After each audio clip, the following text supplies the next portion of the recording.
Welcome, game developer hobbyists! This is the final episode of a game development series for our classic game of Pong. As you can see here, I've added game options for paddle size and ball speed, as well as some simple AI options. I kept track of each improvement as an issue over on my Github account. In order to add game states, I first went through a bit of refactoring on the Match Renderer class. Splitting up the rendering into separate methods for drawing the court, score, and game elements allowed me to piece together the scene for each game mode however I liked. When it came time to add the ability to pause the game, I realized this getAsync keystate function wasn't going to cut it. It's only really useful to tell if a particular key is currently being held down.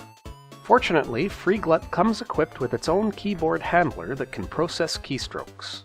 In order to handle the transitions between game modes, I refactored the keyboard checks into individual methods for each mode. I then added a match 1 scene when a player reaches 10 points.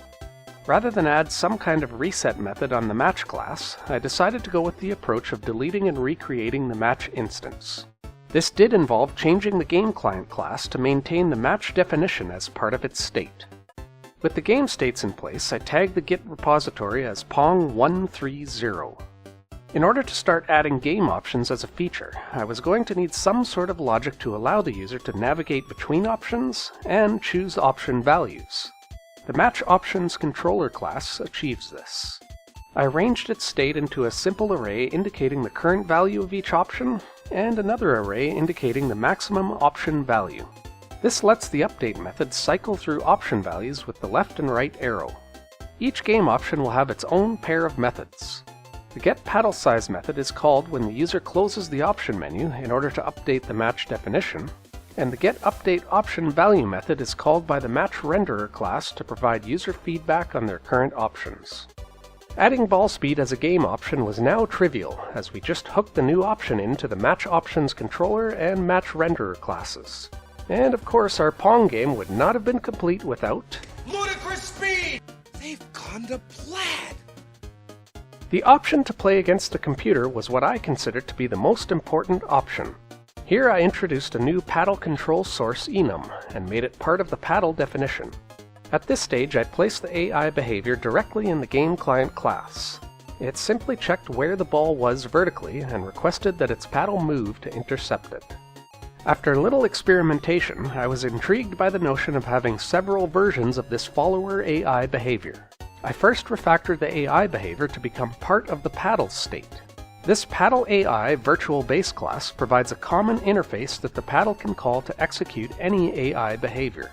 The follower paddle AI class is our first implementation. I provided 2 parameters for it. The paddle height multiplier tells the AI how closely it should follow the ball, compared to the center position of the paddle. And if the only follow if ball is approaching flag is switched off, the AI will stop moving whenever the ball is moving away from the paddle. So I provided 3 variations of the follower AI. The late follower tracks the ball near its edges, and only when the ball is approaching. The regular follower always tracks the ball near its edges. And the close follower tracks the ball near its center position.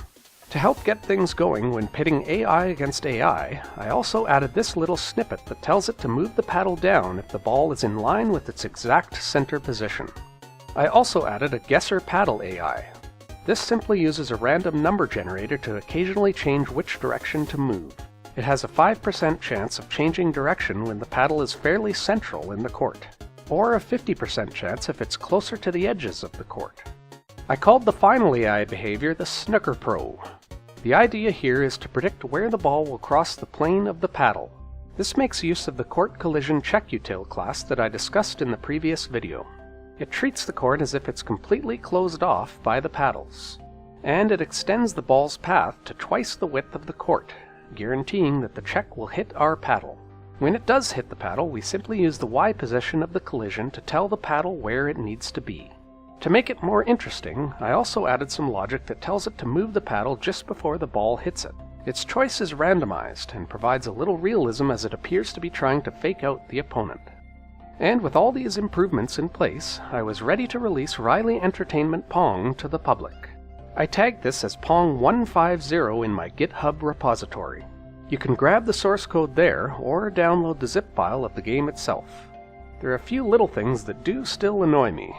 The text doesn't center properly when you expand the window, and it opens as a console window, which I admit I did occasionally use to output AI decision information during development. There's also no sound effects or music. But it's a functioning game of Pong, with some decent game options and AI behaviors that I'm quite happy with. Onwards and upwards for me from here. Next, I'm going to explore a library called Sfml, short for Simple and Fast Multimedia Library. Stay tuned to this channel for future game development, and check out my GameDev.net profile for more details. Thanks for watching.